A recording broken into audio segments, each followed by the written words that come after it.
Kasih karunia dan damai sejahtera Allah Bapa kita dan anaknya Tuhan Yesus Kristus menyertai saudara. Amin. Shalom, saudaraku yang terkasih di dalam nama Tuhan Yesus Kristus. Senang bisa menyapa saudara di tempat saudara berada hari ini dalam dimensi yang berbeda, tetapi dalam dunia yang sama. Sebagai insan yang diciptakan untuk Tuhan sebelum melakukan rangkaian aktivitas kita pada hari ini, marilah kita mengawalinya dengan memuliakan Tuhan lewat pujian kita dan mendengarkan firman Tuhan.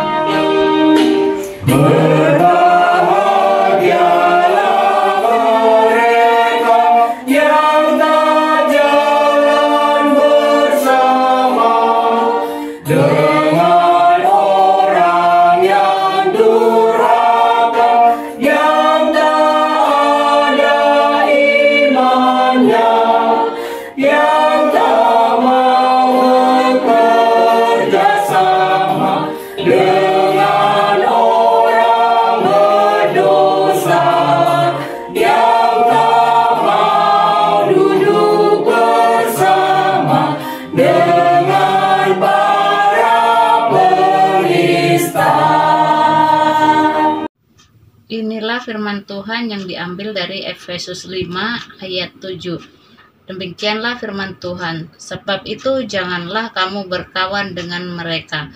Demikianlah firman Tuhan.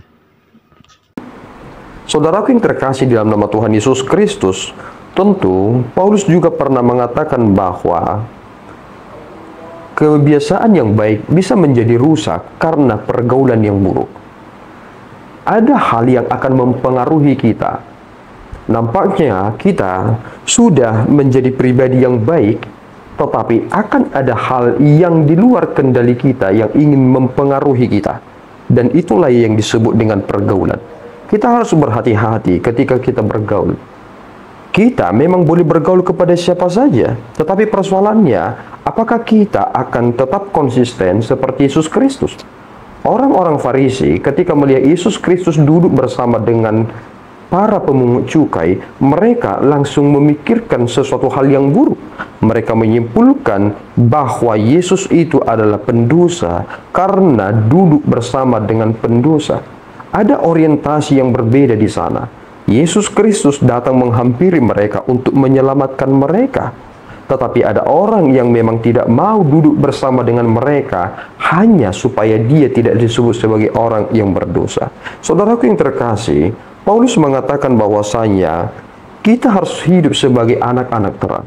Ada beberapa hal yang disampaikan dalam Efesus pasal yang kelima ini, mulai dari ayat yang pertama sampai ayat yang keenam, terkait tentang hal-hal yang kita tidak boleh lakukan.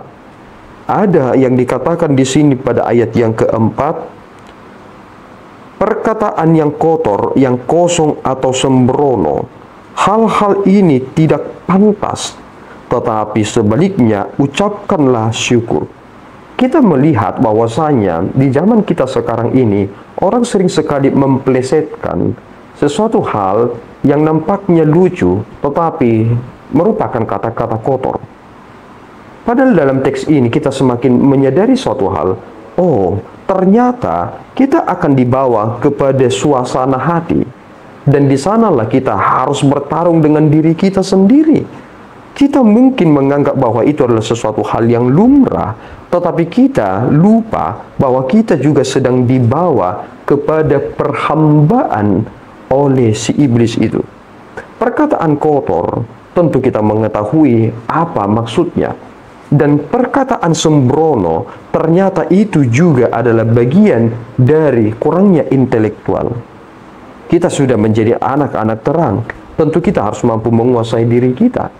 Tetapi jika kita melihat kepada teks ini, nampaknya Paulus mengatakan bahwa tidak ada toleransi. Yes, Alkitab jelas mengatakannya.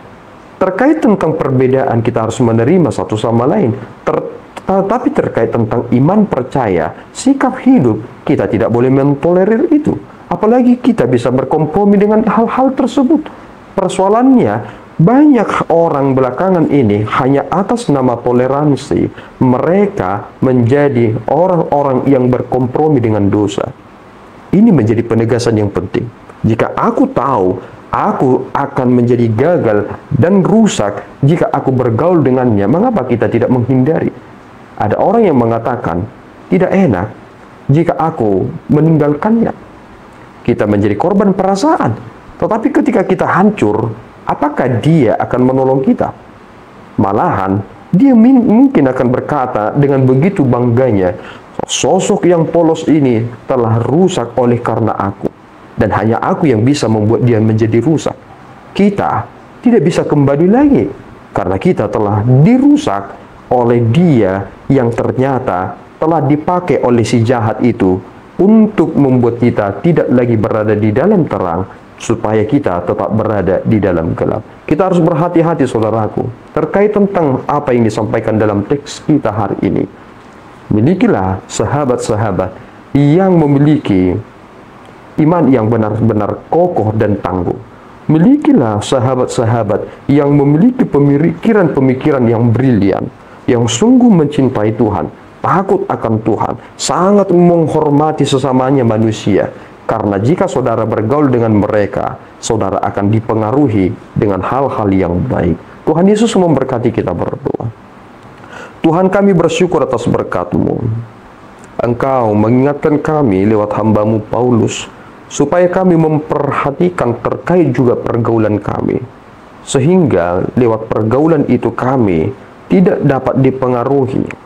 Kami tidak dihasut untuk kembali kepada kegelapan itu. Tuhan, tolong kami supaya kami memiliki pikiran yang tertuju hanya kepada Kristus, supaya kami memiliki kasih seperti Kristus, supaya kami juga memiliki penguasaan diri yang sungguh-sungguh kokoh. Terpuji Engkau ya Bapa, di dalam Yesus kami telah berdoa dan mengucap syukur. Anugerah Tuhan kita Yesus Kristus, kasih setia Allah Bapa kita, dan persekutuan Roh Kudus menyertai saudara. Amin. Tuhan Yesus memberkati.